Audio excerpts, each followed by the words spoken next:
What if I told you the biggest barrier to successful technology transformation isn't the technology at all? Most IT projects are led with technology first mindset, but the ones that crash and burn, they fail because trust is broken.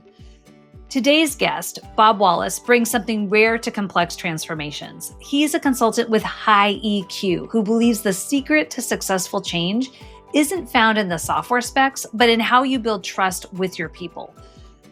From running a music school to leading multi-million-dollar ERP implementations, Bob's unconventional path has taught him that reading a boardroom isn't that different from reading an audience on stage. In our conversation, he shares why poor handling of system rollouts destroys trust faster than almost anything else, why choosing your vendor matters more than choosing your platform, and what actually separates successful transformations from expensive cautionary tales. What he's learned might completely change how you think about your next big project. We have a lot to cover, so let's dive in.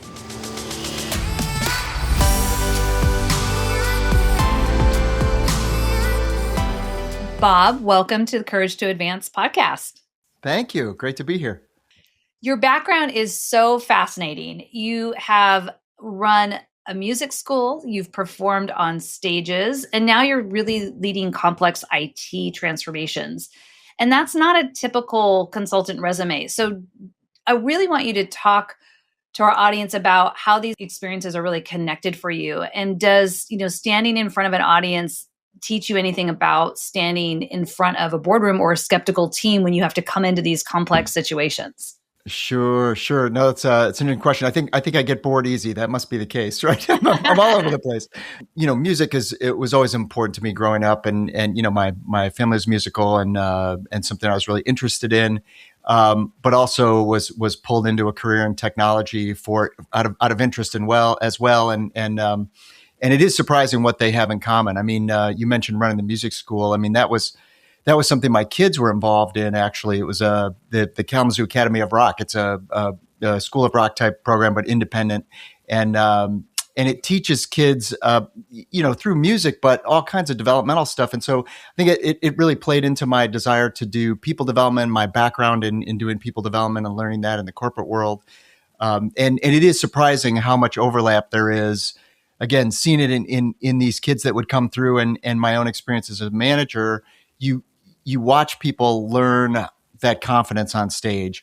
You learn how to read an audience and try to deliver something that's going to keep them engaged or something they're interested in. I think that absolutely plays into that same kind of experience in a boardroom or a conference room or anything else. It's like, hey, read the room, pay attention to what's going on with the audience, and also the creativity of it all. I mean, I really like being able to figure out something interesting for an audience to hear, whether it's in the corporate world or in the music world or whatever, right?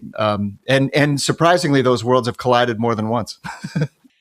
Well, I think it's so interesting, when you and I first were talking, that you had this unique background, and it really sets you up, I think, for so much success in the approach you take to coming into these complex situations. So you've walked into many transformation projects, some that are perhaps we would consider failing, some that maybe haven't yet begun, and they're trying to bring you in to help shape what it would look like. When you look at what separates the ones that have succeeded from the ones that have really, kind of crash and burn, what's really making the difference there? It's a great question, and I think it's probably different for every project, right? And I suppose part of my bias might be to take a bespoke approach to anything. I have individualization in my top 5 if we're talking StrengthsFinder, and I just really try to approach each situation and pay attention to what's going on. But some common themes certainly around people, process, technology, data, right? The sort of the big four. Got to have the best people on the project. And it can be tricky if you don't, or if you've got somebody that has to roll off. So definitely people issues can play into it. That includes the vendor, by the way. I really always encourage people to interview their vendor. In some cases, I think choosing the vendor matters more than choosing the platform. So I think I think making sure that you're being very deliberate about who you put on the project inside and out. Don't be afraid to interview the people that are coming onto your project from the vendor. So that, people can definitely be a part of it. get knowing your processes. I definitely see issues where we think we know our processes, and then we go to tell the vendor what we need, and we give them 80% of the story, and then they come back with something that doesn't quite work, and then we get into this rework cycle and some frustration on both sides. Hey, they didn't deliver, and the vendor's going, well, you didn't tell us, and so right away that sours the relationship. And then when you actually need some help or something out of the ordinary, if there's not that trust, I mean, you all know all about trust, right? In your trust survey. So if we don't have trust with the vendor, that can be really tricky, right? Data cleansing can be a big issue, but a big one I think that's maybe less obvious, but is they talk about we talk about sometimes the secret to happiness in life is lower expectations. I mean, having realistic expectations about the project from the outset, right? It's going to cost more than whatever you think it's going to cost. It's going to take longer than what you think it's going to take, right? So and again, up to the steer code to match the culture. So you go, okay, are we setting a date in the sand that we know that's going to shift, but we want to have a target to shoot at, or do we need to set a more realistic timeline so that people don't feel like they're missing, right? Some of that's an individual decision, but expectations is a huge part of the issue, because it's the difference between, like, did we really fail, or did we set ourselves up to fail because we set a target that wasn't realistic and we actually did fine? So talk a little bit about some of the types of projects you're brought into that maybe either are the pre-planning or the ones that it's the cleaning up after something's just gone terrifically wrong. Often ERP is the story, because those are the biggest and most complicated. But I think these kinds of things apply to any big software project, right? So we could be talking about CRM or an HR system, or in healthcare, it could be EMR or scheduling, right? Nonprofit, it could be your donor management or another flavor of CRM, whatever, right? So I think, these things apply in any market, and in any size company, large or small. But again, often ERP is the case. And my phone will ring. Hey, we've got a project in trouble. We need some help, or we'd like you to ride along with us to try to help us avoid the trouble. Or sometimes I'll get the call ahead of time. Hey, we're thinking about doing a project. Can we talk to you about de-risking this? Or can you help us with selection? Some of those kinds of things, right? So anywhere along the way, we can try to help. What I thought what's so fascinating is every time, the word ERP comes out, I think probably most of our listeners can understand what that means and have experienced it myself, or talk to many people who have been like, oh yeah, it was really smooth the first time out. A lot of times it's the workarounds that start to happen afterwards, because it just wasn't scoped well for all the users in that case, as much as it was from like the technical needs.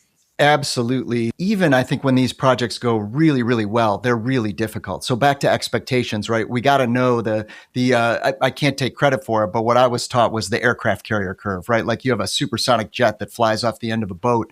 It's going to fall toward the water before it shoots toward the sky, right? So we're trying to shorten and shrink that dip, but there's going to be a dip. So that's part of it, right? But your point about scope is very savvy.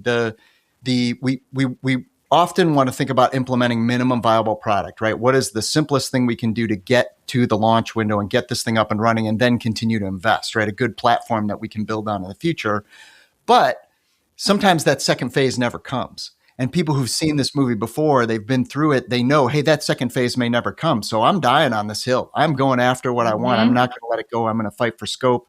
And that's really tricky. So I think, again, leadership can come in and say, look, we are committed. We have budget. We have people. We are going to continue to invest in this platform. And I think that's a really important message, because that gives people back to trust. That give people the trust to be willing to de-scope this thing in the initial phases to then get it into the out phases.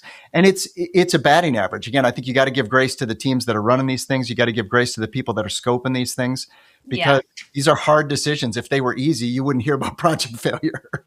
Certainly AI related type of technology is one of the biggest disruptors, but not the biggest breaker of trust. And one of the biggest breakers of trust that will absolutely destroy it is really around poor handling of technology and system rollouts. And this is exactly why we're talking today. And one of the things that really stood out to me in some of our earlier conversations was you are extremely high EQ and very people-centered in your work, which is often not a trait that comes with some of these types of system rollouts. And I think it's such an important factor, when we think about that piece of a partnership with HR, with people who are very people focused, but yet we're doing these very technical projects. There's often more siloed approach. And so because of your high EQ, I thought this is a really important conversation, and you're an important resource. I want people to really see that there's a better way of approaching these really complex situations they might be in. To that point, most leaders, we've talked to in our different worlds, right, are very terrified of transparency during big changes. And, they'll worry that if they're too honest about uncertainty or bad news, that, they'll lose people's confidence, but kind of maybe try to take what's the right approach to the right size organization. In the research we did, we also found that a lack of transparency around uncertainty or trade-offs is a big trust destroyer. And yet we all know it's not black and white. So how do you think about kind of that truth telling when you're leading transformation, especially if you don't have all the answers, or you're brought into an organization where that culture is very, it's different? That's first of all, that's an excellent question, and very kind of you to mention the EQ piece. I try to have high EQ. I think for an IT guy, I do pretty well. I don't know. You ask my wife whether I have high EQ. It could be a whole other story. But truth telling is so important as we're going through transformation. And there's things you can share, and there's things you can't, and you need to say as much as you can. And to start with, if we're not building on a foundation of trust, we're already really fighting against a big headwind, right? So if we've got trust with our teams already, then we can stretch that some, and I think that's really helpful. I am not an expert at comms by any stretch. I was really fortunate to have a good friend and colleague who's taught me a lot about how to think about communication. She always talks about the know, feel, do framework. What do we want people to know? How do we want them to feel? What do we want them to do? That often guides my thinking. It also has to be, again, back to that notion of an internal culture decision. It's got to be compatible with the culture, right? So I think that's really, really important. If we have access to a strong comms person, that's really vital, right? So having a strong comms person that we trust on the project is really, really important, and somebody who understands the leadership and how to either help them speak directly or speak in their language. Really, really valuable, and can't understate that. McKinsey did some research on technology projects, and one of the really common transformation failures has to do with insufficient change resources, not technology, right? So I think you're spot on for this thing. There's all kinds of other things we know we can do around change and transformation to try to create some stability and comfort for people. One is acknowledge that it creates this kind of wobble. I was reading an article just this morning about change, and they described it as a bit of a wobble, even if it's not a huge change, right? So you acknowledge that and then create some stability. We've got these recurring touch points that don't change, and things like that we can do to help people through it. And then, with respect to projects like I'm often involved in, I think just being as transparent as we can about what is going to change, what isn't going to change, reassuring people, showing them rather than telling them all the time, right? But there's also an interesting balance, because if you over-communicate, you want to over-communicate, but if you over-communicate too early in the project, people get sort of fatigued by, hey, we're talking about the ERP, it's coming, and it's months away, and people are like, all right, I don't want to hear about it till it's ready.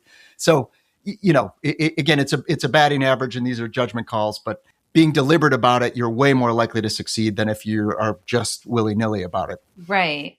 So can you give an example of maybe when you've gone into an organization to help, and you realize like some key stakeholders haven't yet been identified? Like they may have thought they've identified everybody, but in your mind, you realize, oh no, they're missing those who are really going to be using this on day to day. And how do you try to have not just that conversation, but what do you try to do to bring more people into the loop when you realize they've been lacking? One of my approaches is to try to get in and listen to as many people as I can and hear all the different perspectives about what's going on, and then try to synthesize sort of a picture of that.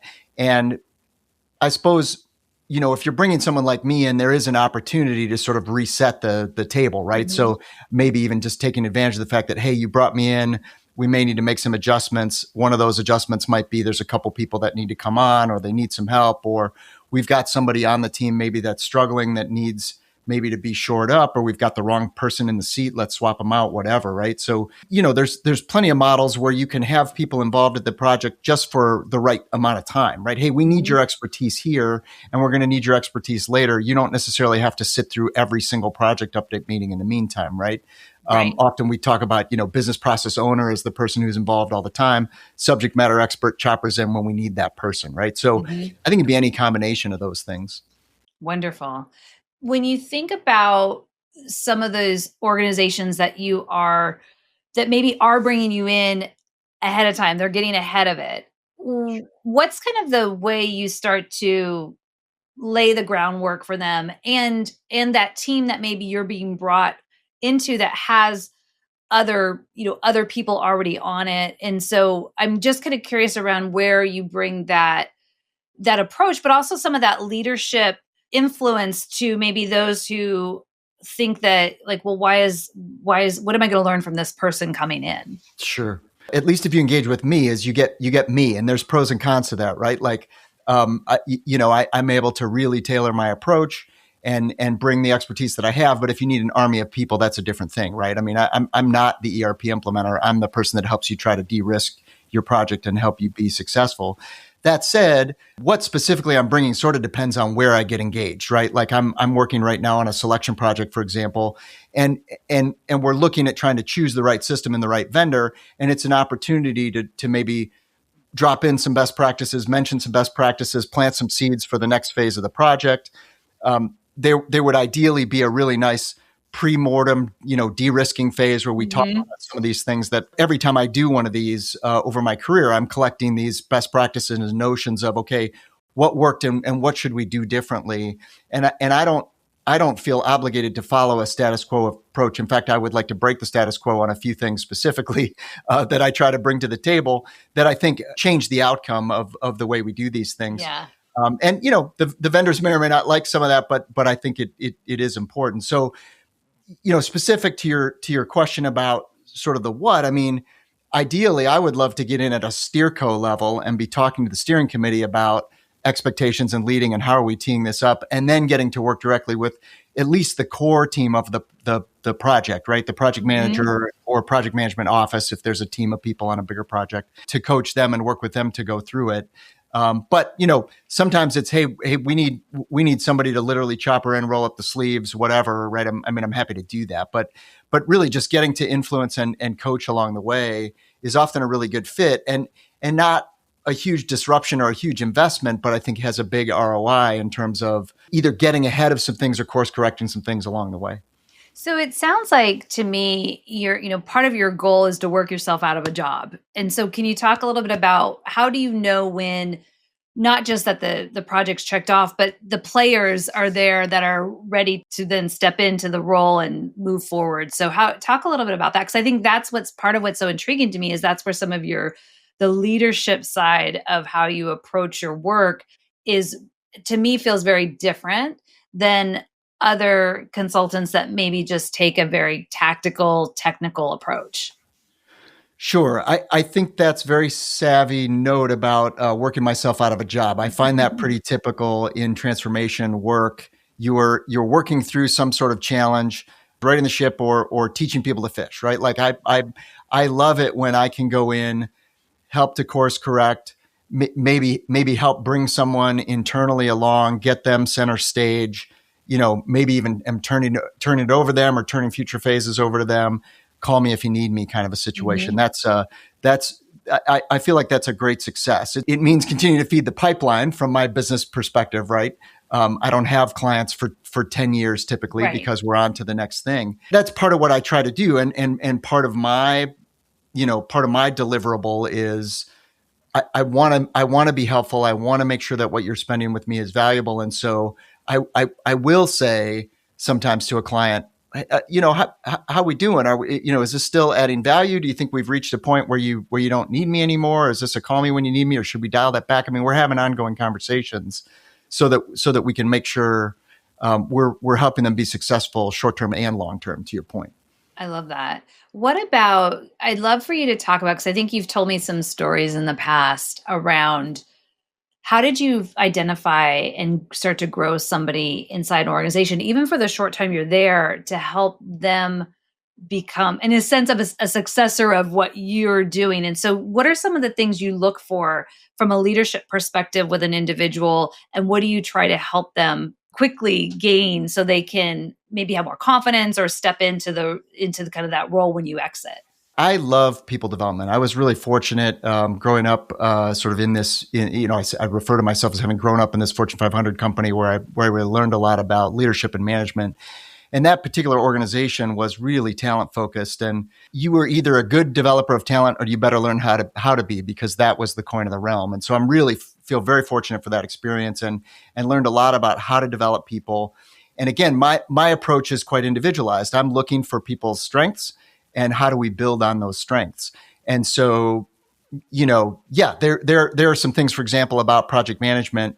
There's all kinds of research that would suggest, somebody who's got tenure with the organization, who can spot risk, who has trust with the organization, much more important than subject matter expertise if they're leading a large project, right? Yes. That said, there's also things, culturally, internally, what's the fit, what's going on there. And maybe it's somebody who the organization does want to develop into that, and I can help further that. Maybe it's somebody the organization hadn't looked at yet. Like, hey, coming in from the outside, I see a perspective here. This person's got some interesting traits. What can we do to help move them forward? So, I certainly have learned some of the tools along the way of actual people development stuff. So we can have a sidebar conversation with managers or HR to say, let's get a development plan going, positively speaking, a development plan going. And what's the recurring, and how do we do that so that, that classic talent development problem of we think they're 3 years away, and a year later they're 3 years away, and a year later they're 3, right? So we really get it moving and make it real. And projects are a great time to do that. I mean, we talked early on about getting the right people on the project. It's a tremendous twofer if you can put people on the project that also are going to be developing skills by being on the project. Having ERP on your resume or any other software project is a great development tool, or great thing to have on your resume developmentally. And so I think any time that you can do a sort of a 2-for-1 on people development and executing something for the company is ideal. Tremendous value there for sure. Yeah. When you talk about like the building the project team, what do you say is a best case scenario of cross-functionally? How do you bring those people together, and what does it kind of typically look like or should look like? Every stakeholder, every function that has a stake in the project should be represented in some way. There are some departments that often will say they're too busy to be involved, and you may have to decide you're going to proxy for them, or you go and get one-on-one and try to say, hey, we need somebody, or whatever the case. But I think you really want to make sure everybody's at the table, everybody's got a voice. Conduct the meetings and the conversations in a way that makes sure that everybody's speaking up. Right?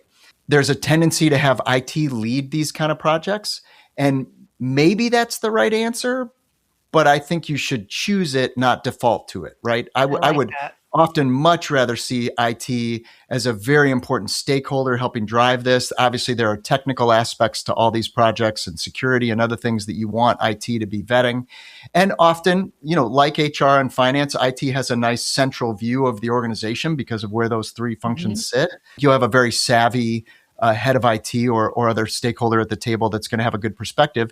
Maybe they're the right PM, but don't just assume that. Right. I think that's a really important note you just made, that it doesn't have to be. And I think always more than not, it's seen as IT is that default.